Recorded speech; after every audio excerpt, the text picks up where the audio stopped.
ahora el libro del doctor Ricardo Elía y voy a presentar a las personas que lo acompañan en esta presentación. Fabián Ancá es presidente del Centro Islámico de la República Argentina. Ha sido presidente desde el 2012 y 2015 y luego entre 2023 y 2025 y es licenciado en Comercio Exterior.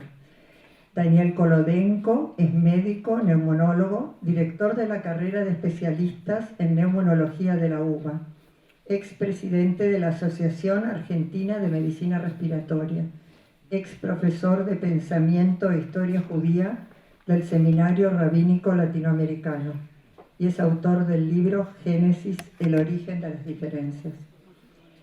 Sefer Al-Sherrahi es médico clínico de la Universidad de Ciencias de la Salud Barceló, con diploma de honor, sheikh de la Orden Sufí Halveti Sherrahi desde el 2016. Desde el 2019 ha sido designado a cargo de la mezquita y centro espiritual de la Orden en Buenos Aires. Es director de la editorial Sherrahi y traductor de numerosas obras clásicas del Islam, entre ellas Las Maravillas del Corazón, del imán Al-Ghazali. Autor del libro La Luz de la Guía y las Estrellas del Firmamento, dedicado a la historia de la Orden Halveti Sherrahi. También nos acompaña hoy Pilar Bosca, que es licenciada en Historia por la Universidad de El Salvador. Ha estado 8 años a cargo de la Gerencia de Relaciones con los Cultos de la Dirección de Entidades y Cultos del Gobierno de la Ciudad de Buenos Aires. Desde diciembre del 2023 es directora general de cultos y se desempeñó con distintas funciones en la legislatura porteña. Además, forma parte del CALIR, del Consejo Argentino para la Libertad Religiosa. Y finalmente, bueno, el autor al final, Roberto Bosca, profesor emérito de la Universidad Austral, ha escrito numerosos ensayos sobre su especialidad de religión y política. Es además director académico del Instituto de Cultura CUDES. Y finalmente el autor del libro, el doctor Ricardo Elía, es secretario de Cultura del Centro Islámico de la República Argentina. Es historiador, autor de una colección de 8 tomos de la historia del Islam. Ha recibido el premio del Suplemento de Valores Religiosos del diario Clarín en el año 2017. Quería decirles algo sobre el Islam. Quiero decir que estoy muy contento de poder presentar este libro. Es un libro extraordinario. A lo mejor digo unos calificativos, digamos, así muy rimbombantes, pero les puedo asegurar que no exagero para nada. Y ya van a ver ustedes que lo que digo es así, si lo pueden leer, ¿no? Una obra realmente enciclopédica sobre el Islam, sobre la cultura del Islam solamente, no sobre la historia, etc. Pero digo que estoy contento porque es una manera también de informar, de dar datos concretos, científicos, históricos, que acreditan que el Islam no es como suele aparecer en las redes. Como ustedes saben, el Islam en las redes aparece como fundamentalismo, ¿no? Una cosa totalmente absurda, que es como, digamos, como decir que las barras bravas son lo mismo que el fútbol, ¿no? Son dos cosas completamente distintas, no tienen nada que ver una con otra. Una cosa es el fútbol y otra cosa son las barras bravas. Bueno, aquí ocurre algo similar. Y bueno, se puede decir lo mismo con respecto también a muchos otros asuntos. La libertad religiosa, por ejemplo, 8 siglos en Al-Ándalus, 8 siglos de convivencia interreligiosa entre judíos, cristianos y musulmanes, ¿no? Y bueno, y podríamos así seguir muchísimo.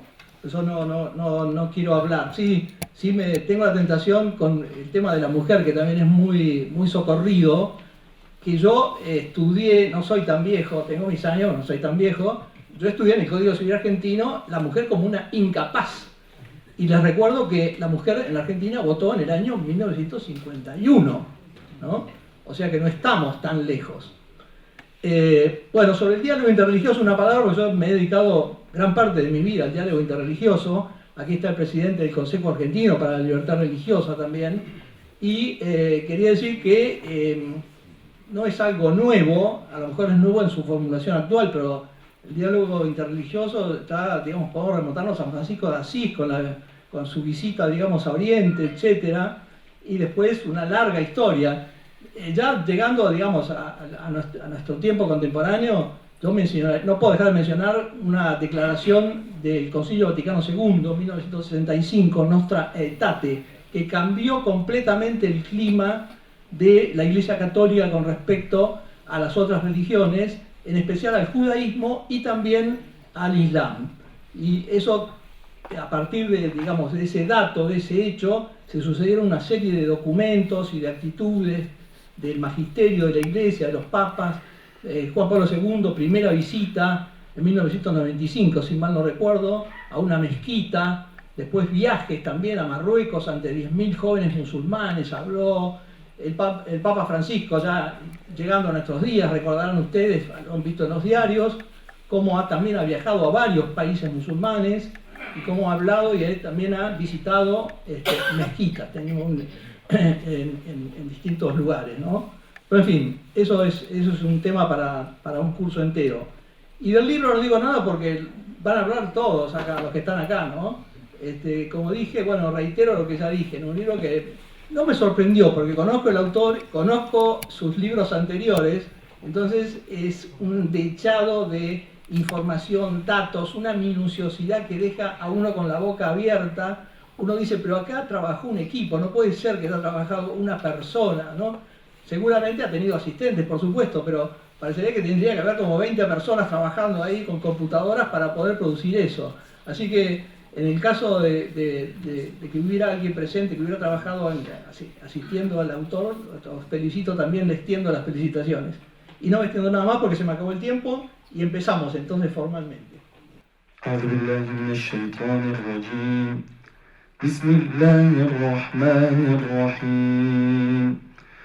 وما أرسلنا من قبلك إلا رجالا نوحي إليهم من أهل القرى أفلم يسيروا في الأرض فينظروا كيف كان عاقبة الذين من قبلهم الآخرة خير للذين آمنوا أفلا تعقلون حتى إذا استيأس الرسل وظنوا أنهم قد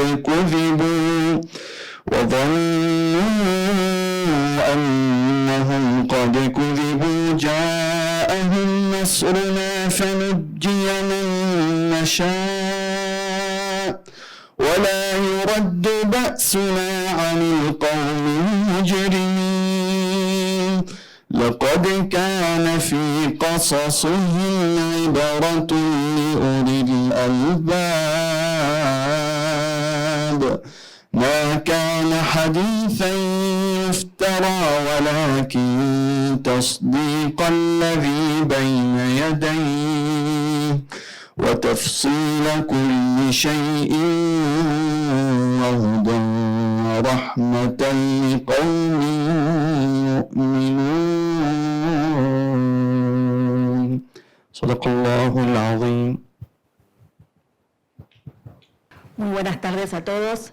La verdad que para mí es un honor estar acompañando hoy la presentación del libro del profesor Ricardo Elía, una obra que nos permite comprender con profundidad la riqueza y la diversidad de una tradición que ha marcado a la humanidad y que nuestra ciudad de Buenos Aires tiene un capítulo particular, intenso y singular. Quiero agradecer especialmente al profesor, al Centro Islámico de la República Argentina, a los organizadores por invitarme a compartir unas palabras de estos dos tomos de historia, sabiduría y tradición.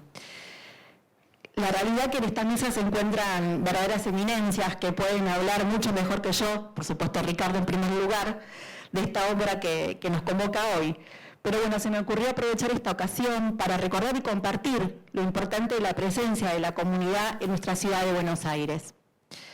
La historia del Islam de nuestra ciudad comienza con las migraciones que llegaron a fines del siglo XIX y principios del XX. Acá estoy un poco aprovechando mis estudios para hacer este recorrido.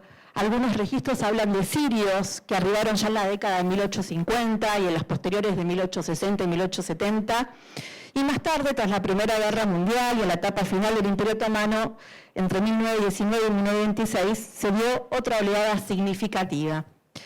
En este contexto, muchas veces se confundía la identidad musulmana con la árabe, por ejemplo, y de manera simplificada con la palabra turco, ¿no?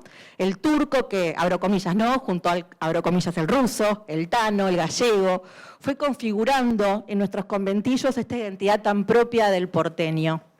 Diverso, plural, abierto y en diálogo constante, que caracteriza a nuestra ciudad y la pone en un lugar único en cuanto a convivencia pacífica y diálogo interreligioso.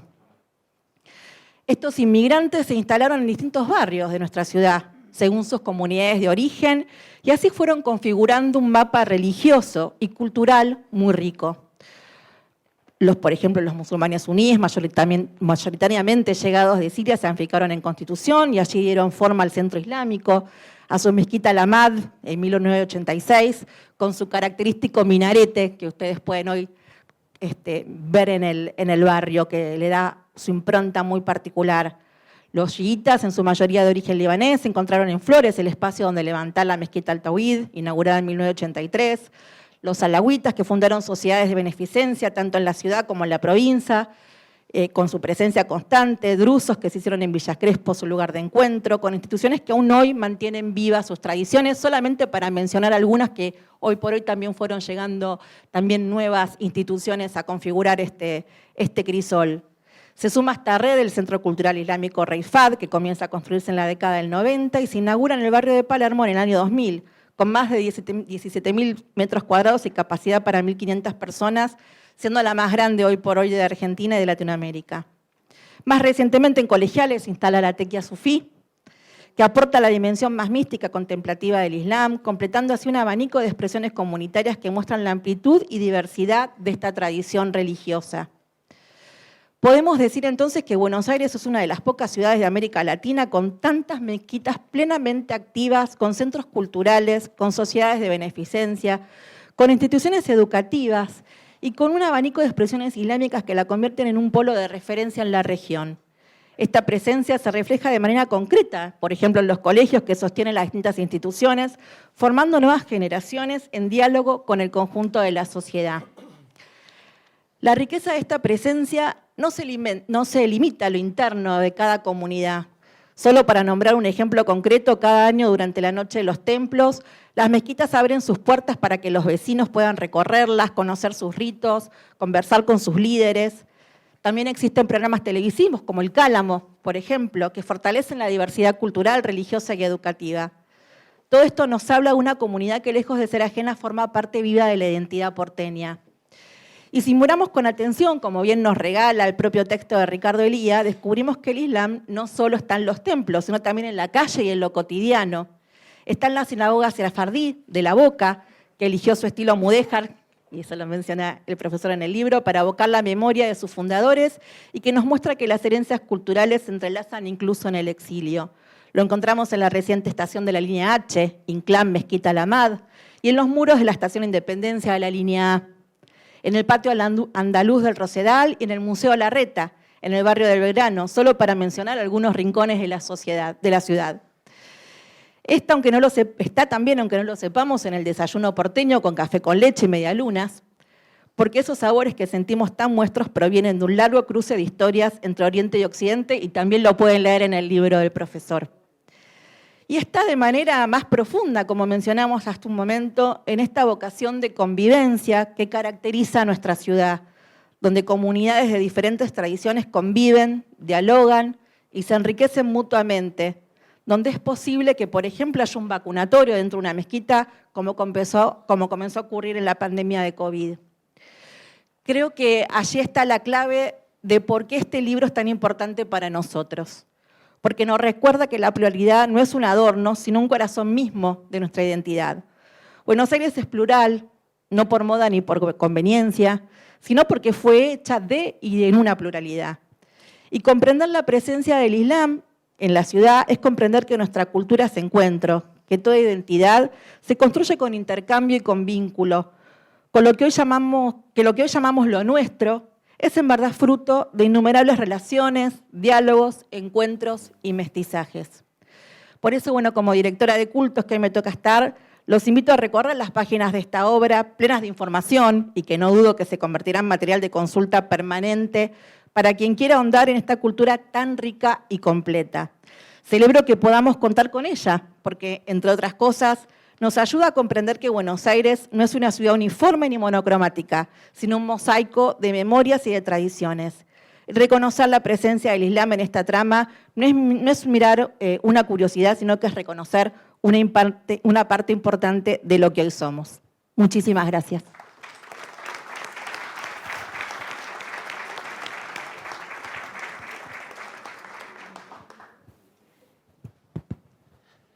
As-salamu alaykum. Bueno, comienzo con el saludo del Islam, la paz esté con nosotros.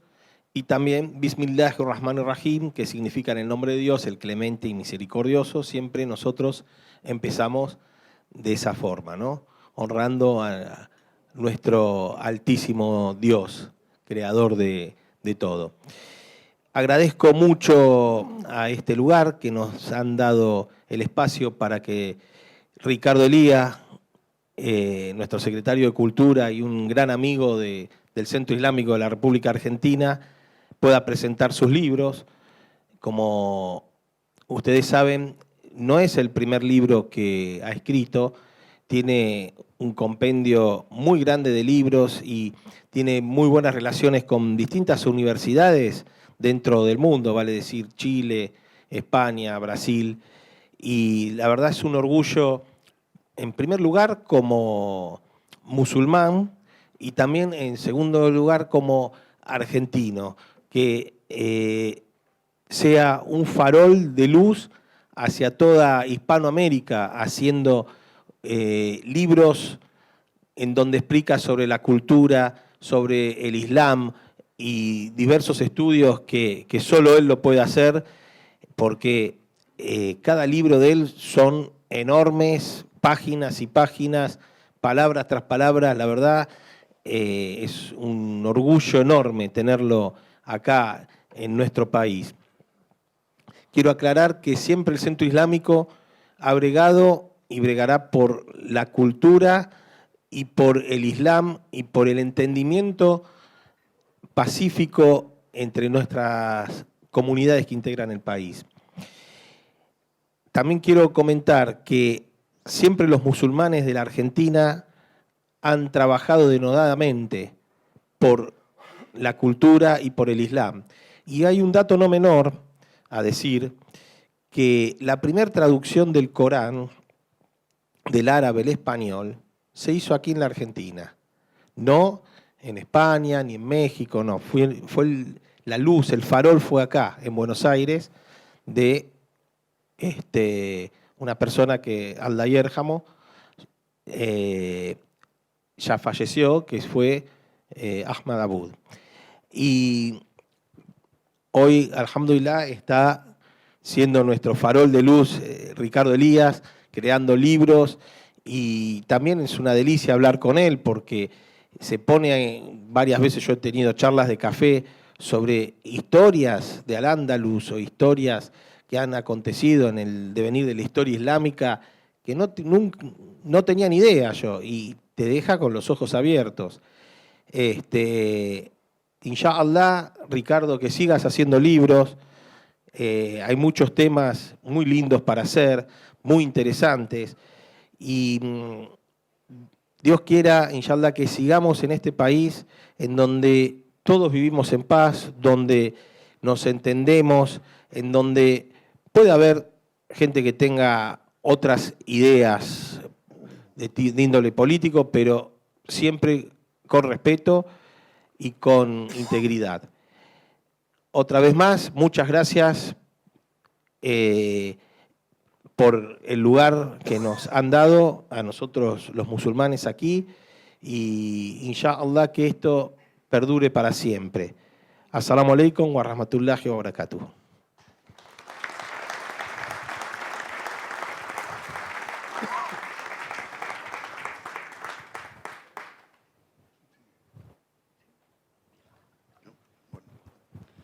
Bueno, perdón por mi voz, pero es de hoy. Primero quiero agradecerle a Ricardo profundamente por esta invitación. Estoy muy feliz de estar aquí, compartir este momento, hablando de un tema del que hablamos mucho y hace mucho tiempo. Me maravilla que en estos tiempos abundantes en digitalidad y escasos en comprensión, en tiempos en los que se grita más de lo que se escucha, que un erudito como Ricardo Elía apueste a la escritura de sendos volúmenes con la intención casi imposible, pero jugada, de abordar el mundo de la cultura, la civilización, yo diría, islámica. El abordaje de Ricardo es claramente enciclopédico. 2 volúmenes ordenados temáticamente de casi 500 páginas cada uno. Su propósito implícito es ir contra la corriente.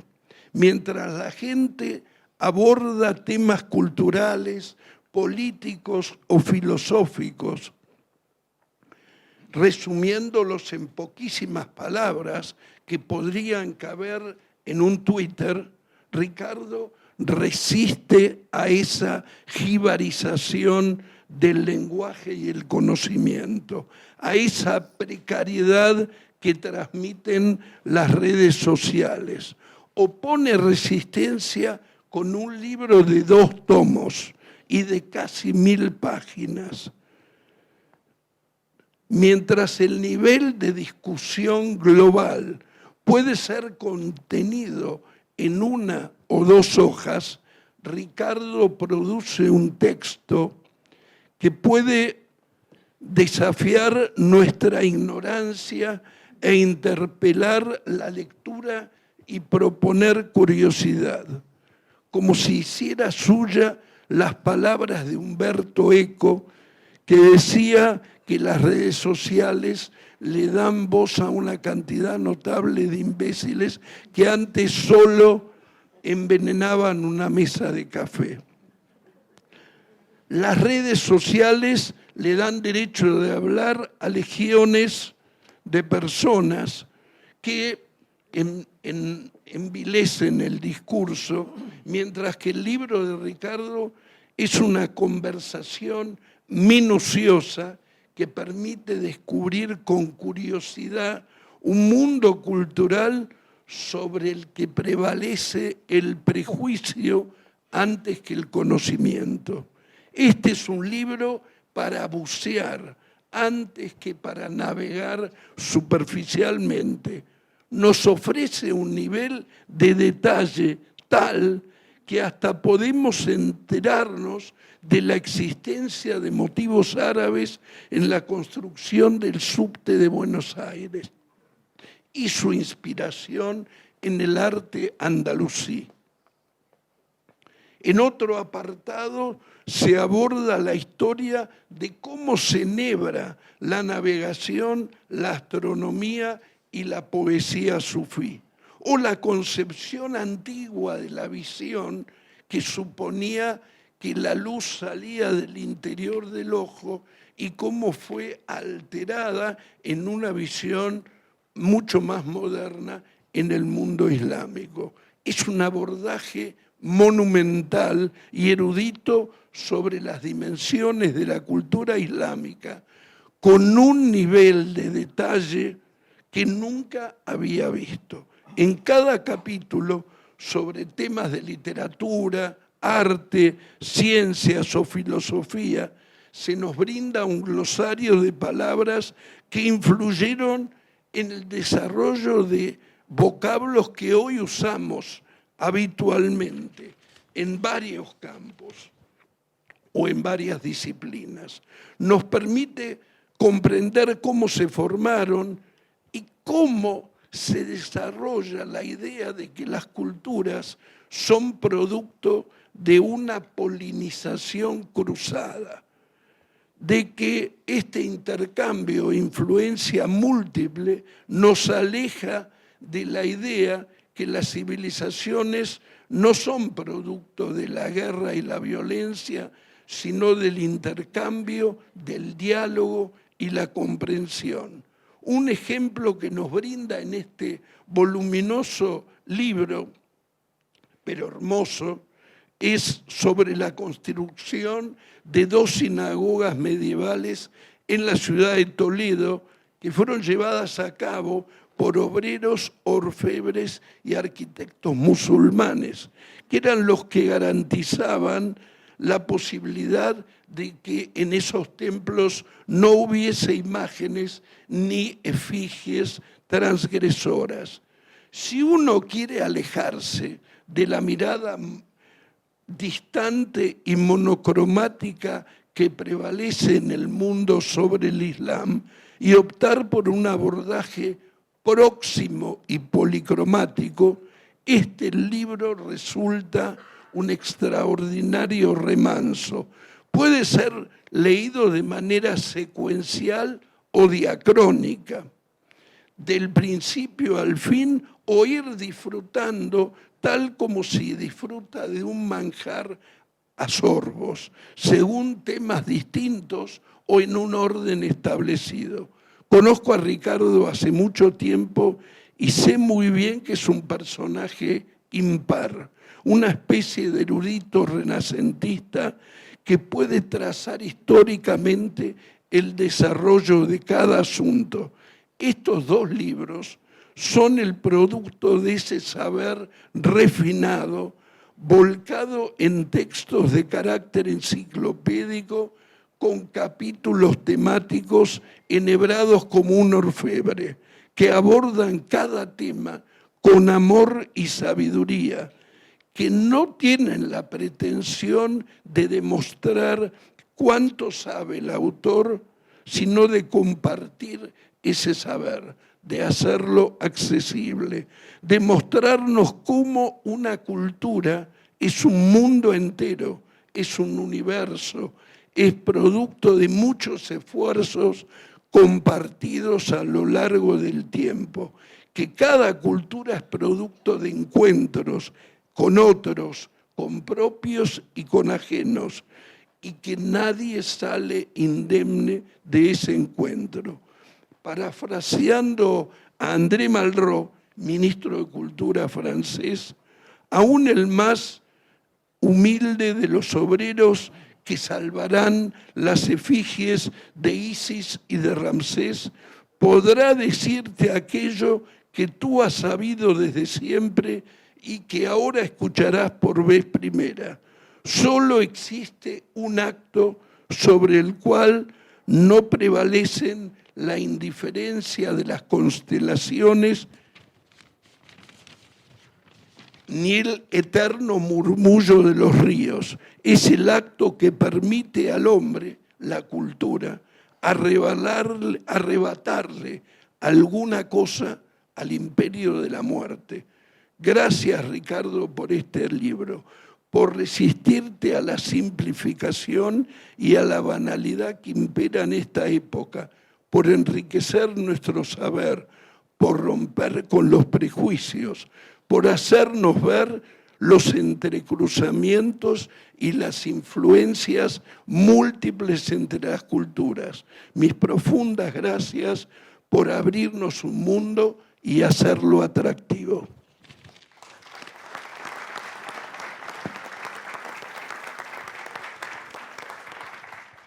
En el nombre de Dios, el graciabilísimo, el misericordiosísimo.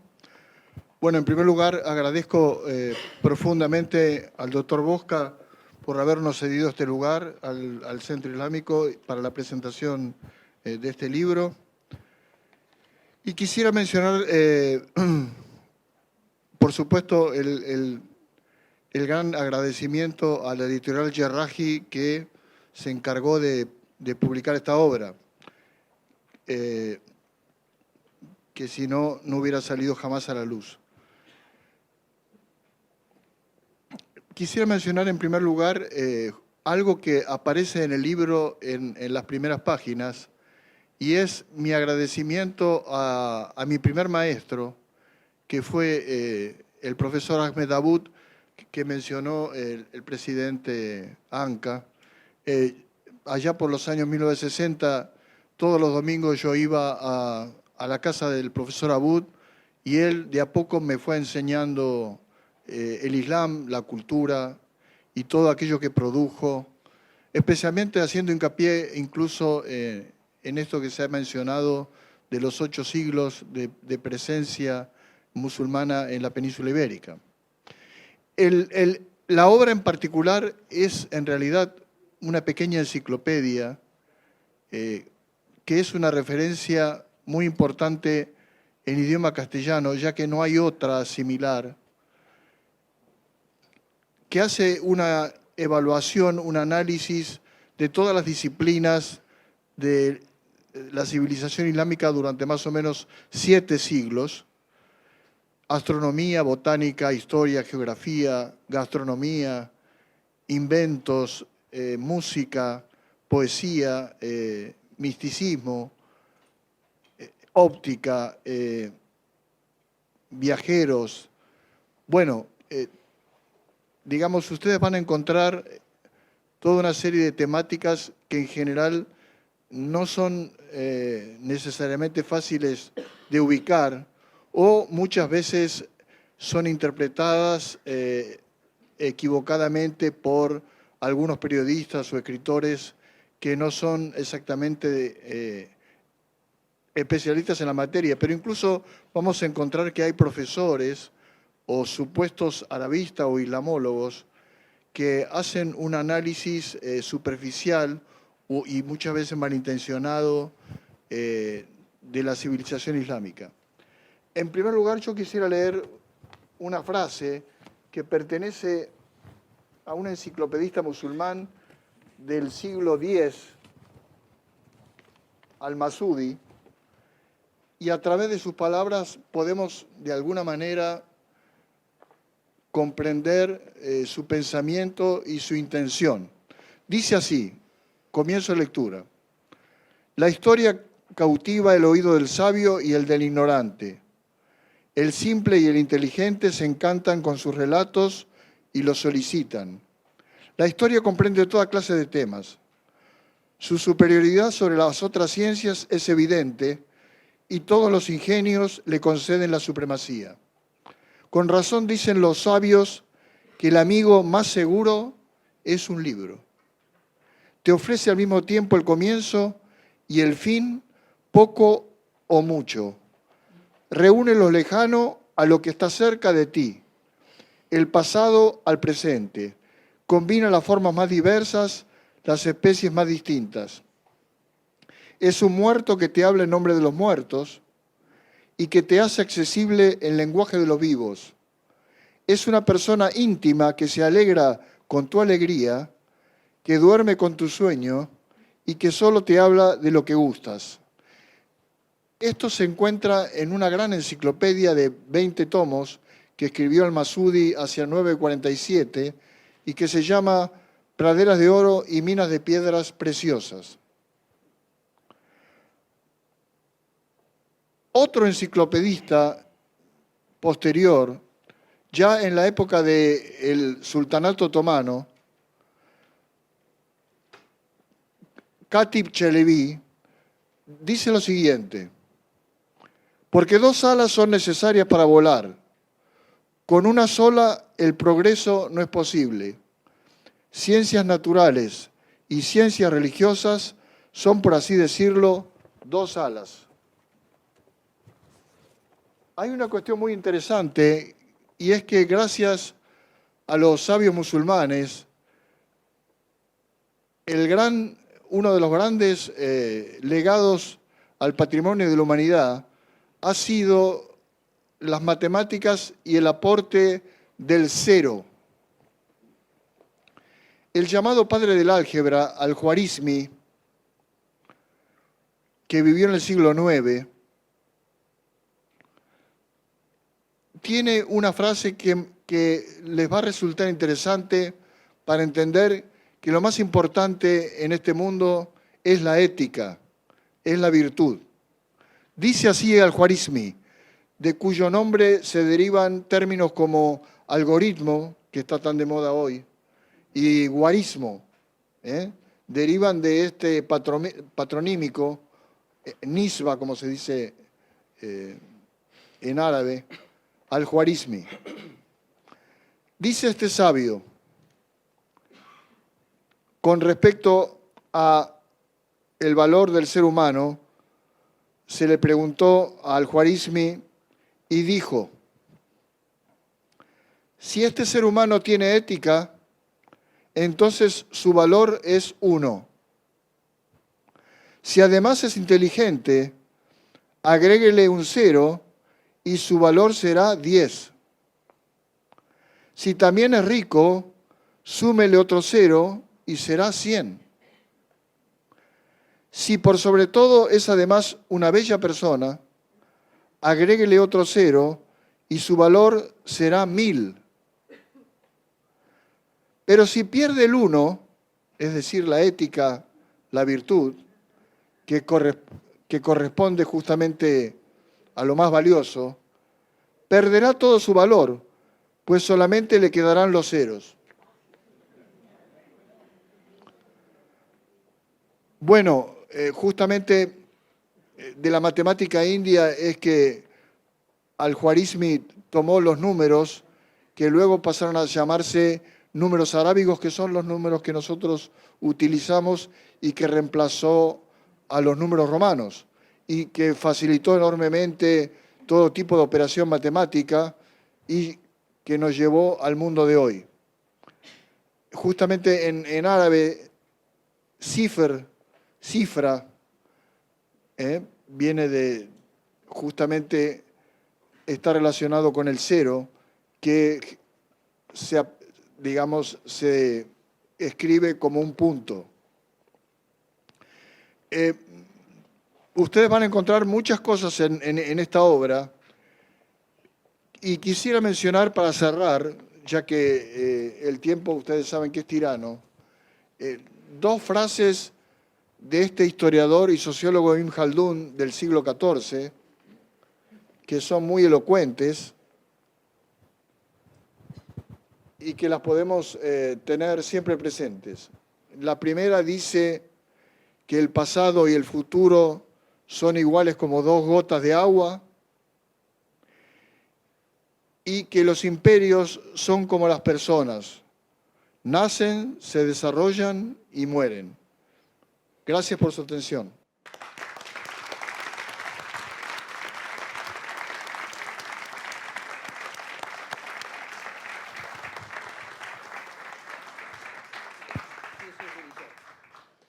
¿Cómo, perdón?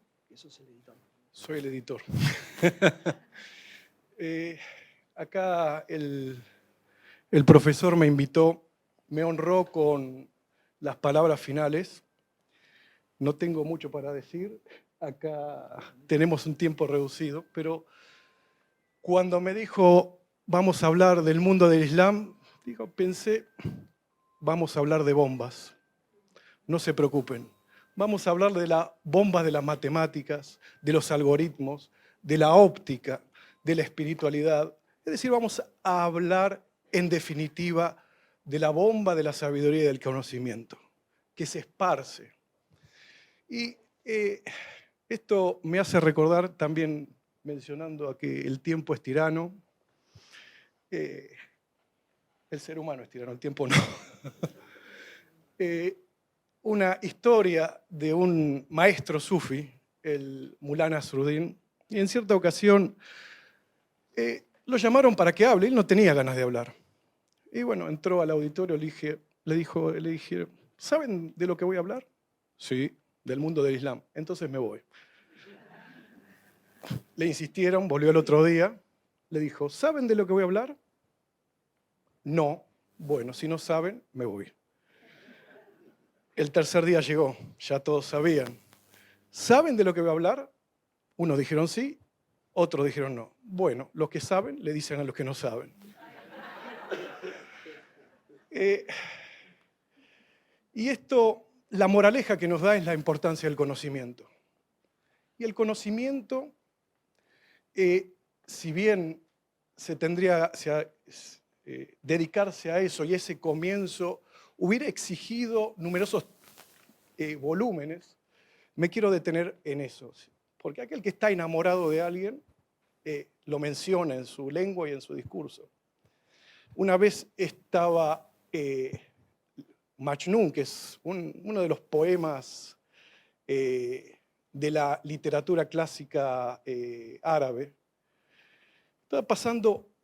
estaba enamorada de Leila, ¿no? Su amor imposible.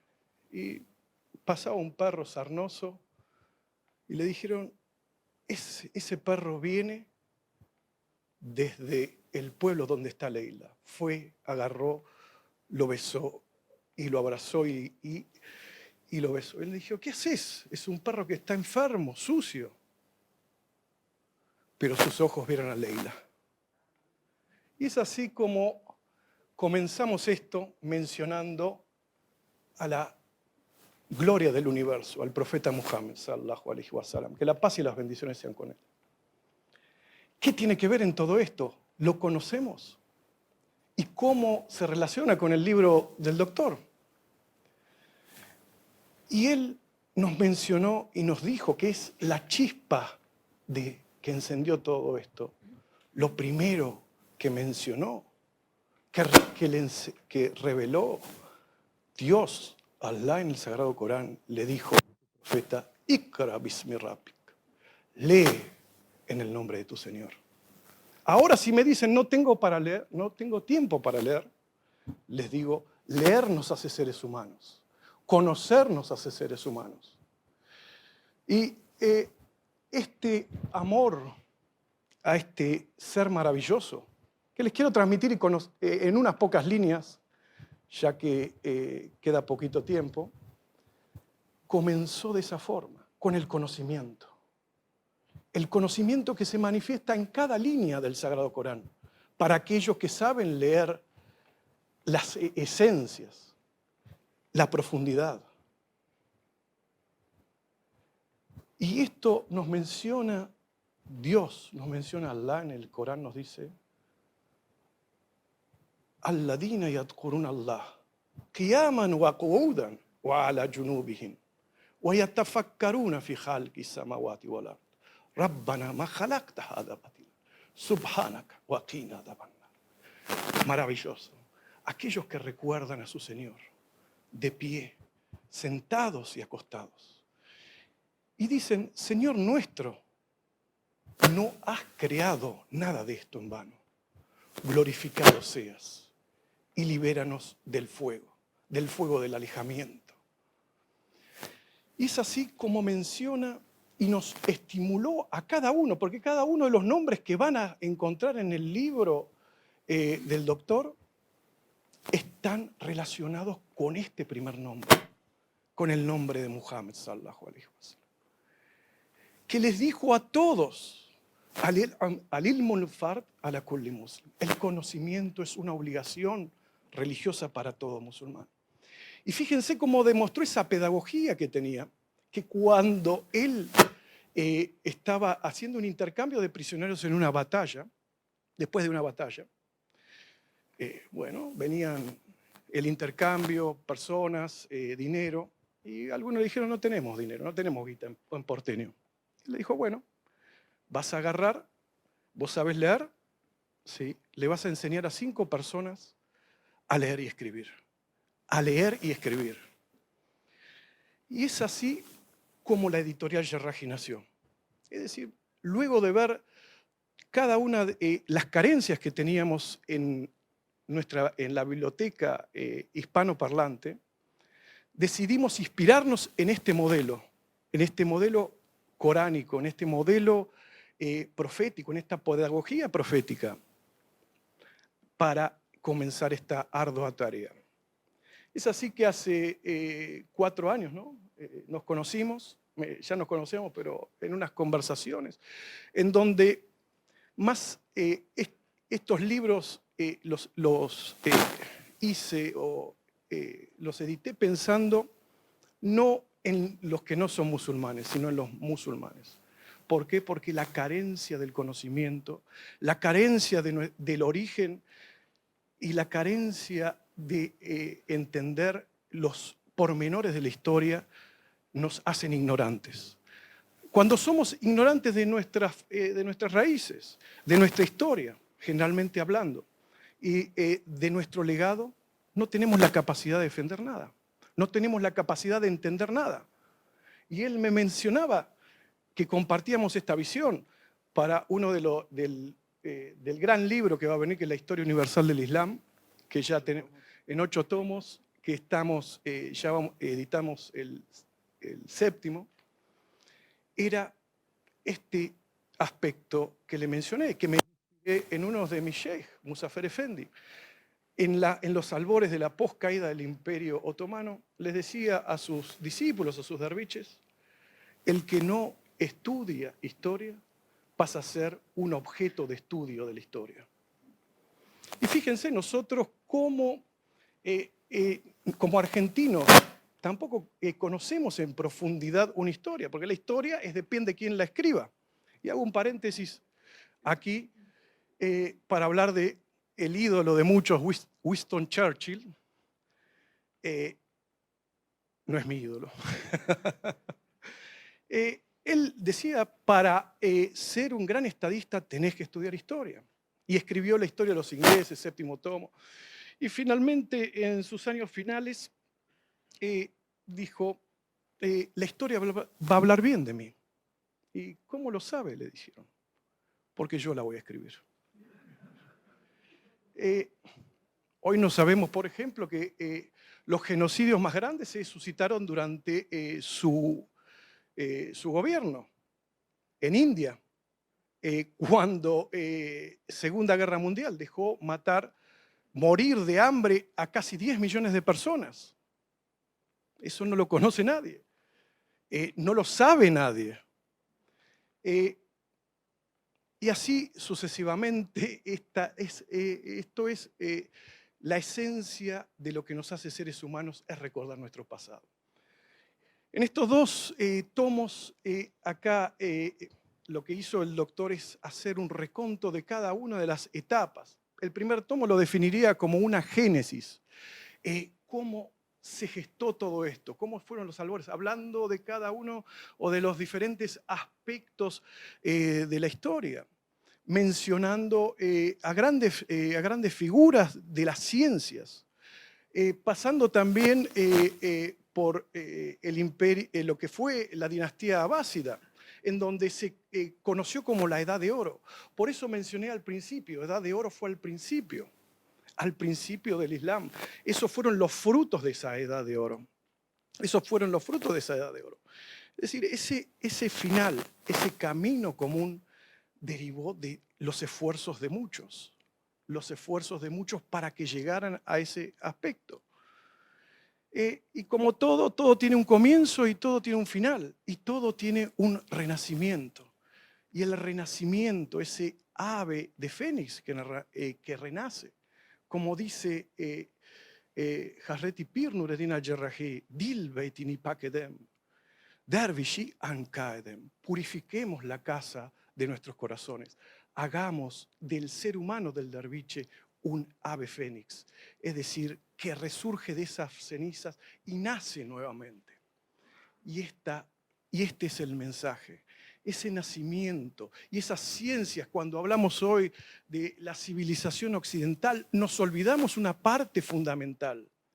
Cuando hablamos de la historia militar, nos olvidamos de las grandes épicas que sucedieron en otros puntos de la geografía.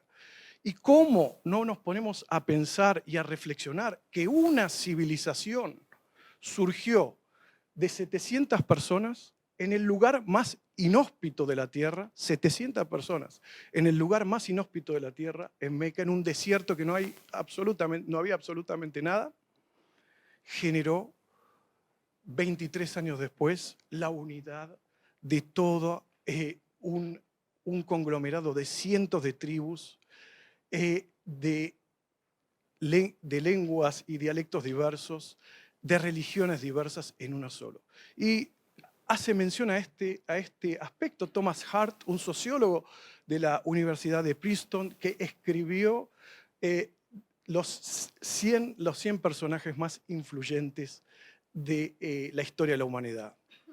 Es raro que menciona, es de origen judío, y menciona al profeta, que la paz y las bendiciones sean con él, como el número 1. ¿Por qué? Dice, porque logró lo que nadie pudo lograr antes. Logró lo que nadie pudo lograr antes. Unir lo laico, lo secular, con lo religioso. Y tener éxito a gran escala. Finalmente, 40 años después, un grupo de personas que eran incivilizados terminaron conquistando los grandes imperios de la época, los sasánidas y el imperio romano de Oriente. Así es la fuerza del conocimiento con la fe.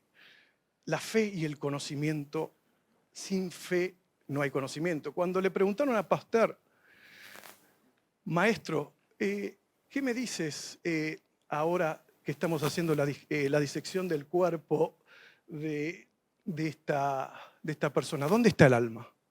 Y él le dijo, anda, agarra el cuerpo de tu madre, diseccionalo y busca dónde está el amor. Y es así como es de grande esto. Y déjenme terminar, ¿tenemos tiempo, doctor? Y déjenme terminar que es las diversas ciencias. Dentro de la ciencia del Islam, lo que la gente ignora, está el tasawuf, el sufismo.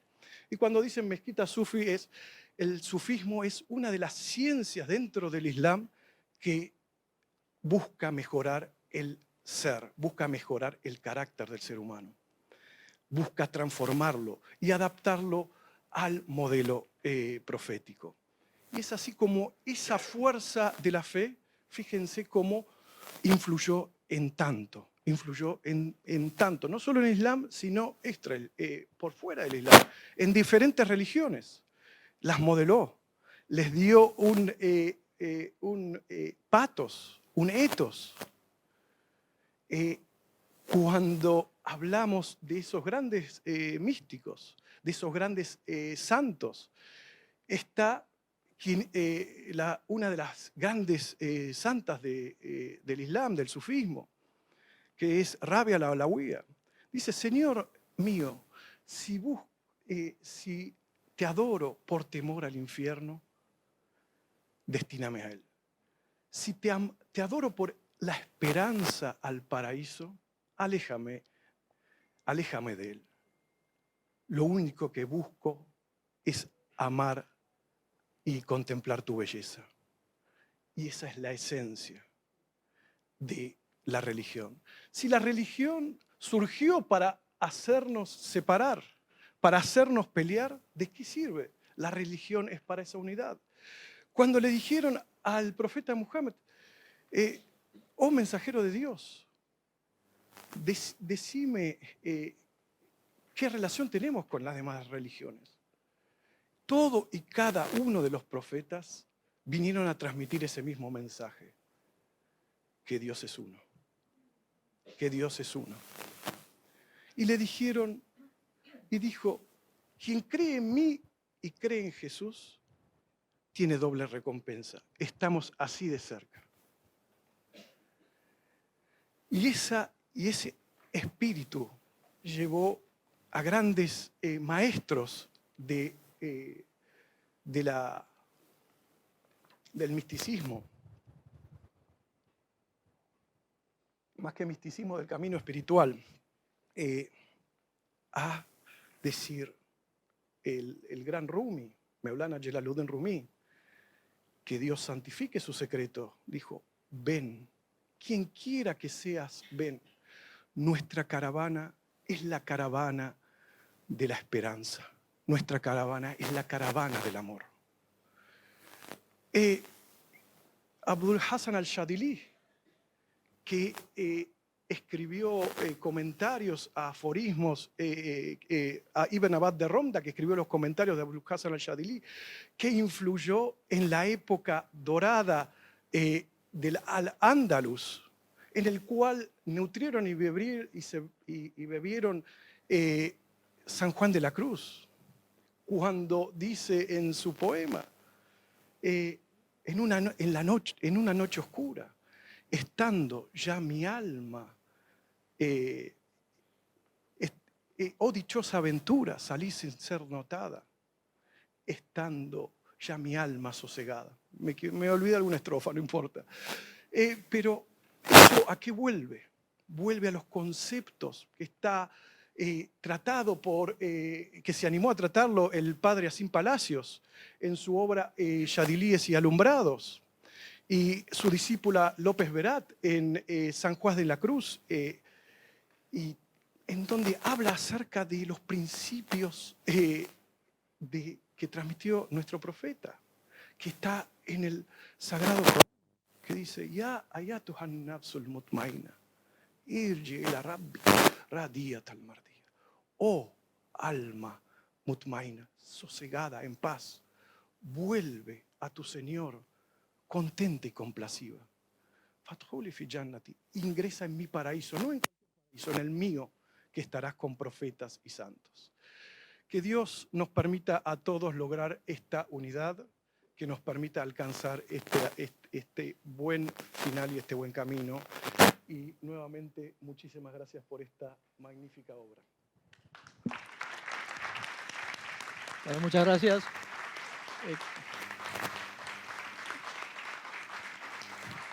Los asusté tanto con el tiempo que hablaron todos breve, así que nos sobraron unos minutos todavía. Si alguno quiere hacer alguna pregunta, tenemos 5 minutos todavía para hacer antes de desalojar el auditorio. Y aprovecho a tener el micrófono para preguntarle al autor. Me quedó en la mente, en el recuerdo, la referencia que hizo Pilar a la media luna. Ustedes, bueno, voy a bajar el nivel, ¿no? Ustedes sabrán, algunos, pero otros no, la creación de la media luna. Y te pregunto, autor, sobre esto. Y aprovecho también para que hagas alguna referencia a las 4.000 voces que tiene el idioma castellano de origen islámico, que nombres algunos, que es divertido. Sí, bueno, el tema de la media luna es todo una narración muy larga. Yo voy a tratar de sintetizarlo. En primer lugar, los musulmanes tienen la media luna como un símbolo. Por supuesto no es sagrado, ya que no hay nada consagrado en el Islam. Es simplemente un símbolo. Hubo en su momento un movimiento llamado los hilalíes, o sea, los seguidores del hilal, la media luna, la luna. Los musulmanes tienen un calendario lunar. También está la historia de que cuando los musulmanes otomanos entraron en Constantinopla, esta ciudad que hoy se llama Estambul, entraron a las 3 de la mañana y en el cielo había una media luna y una estrella. Pero hay una historia muy particular que está relacionada con la gastronomía y que sí también tiene que ver con los otomanos. En el año 1683, los otomanos sitiaron por segunda vez la ciudad de Viena durante unos meses. Bueno, utilizaban zapadores para tratar de hacer túneles y entrar por debajo de las murallas, y se les ocurrió una noche a las 3 de la madrugada hacer ese trabajo, y en la ciudad de Viena únicamente estaban despiertos los panaderos, que son los que dieron la voz de alarma. Después vino un ejército de socorro, de refuerzo, de polacos y franceses, que hizo que los otomanos se retiraran y abandonaran el campamento. Y de esa manera Viena no fue conquistada. Otra hubiese sido la historia de Europa si los otomanos hubiesen tomado Viena en 1683. Tal vez hoy estaríamos hablando todos turcos. Pero acá la historia es la siguiente. Cuando los austríacos, franceses, polacos ingresan en el campamento otomano abandonado, van a encontrar una enorme cantidad de bolsas con semillas que no sabían de qué se trataba. Y de golpe apareció un polaco y al jefe de los austríacos le solicitó si le podía regalar esas bolsas con semillas. Y le dijeron que sí, que se las llevara. Este polaco, que se llamaba Kolczynski, en realidad sabía muy bien de qué se trataba, porque había vivido en Estambul un tiempo largo y sabía que esas semillas eran de café. Entonces él va a ser el primer vendedor de café en Viena y va a poner una cafetería que se va a llamar La Lámpara Azul. Se va a vestir de turco otomano y va a servir ese café que ustedes conocen a la turca. Por otro lado, esos panaderos que habían dado la voz de alarma quisieron hacer una masita nueva para celebrar la victoria y la hicieron justamente con el símbolo de los sitiadores, la media luna. Y así es como se comenzó a fabricar la media luna, y luego la croissant, y luego, más tarde, por un lado el café y por el otro lado la media luna, que vinieron de Viena, llegaron a París. A los franceses ese café turco les pareció muy espeso y le agregaron leche, y de así es como que surgió lo que ustedes tienen todas las mañanas, el café con leche con medialunas.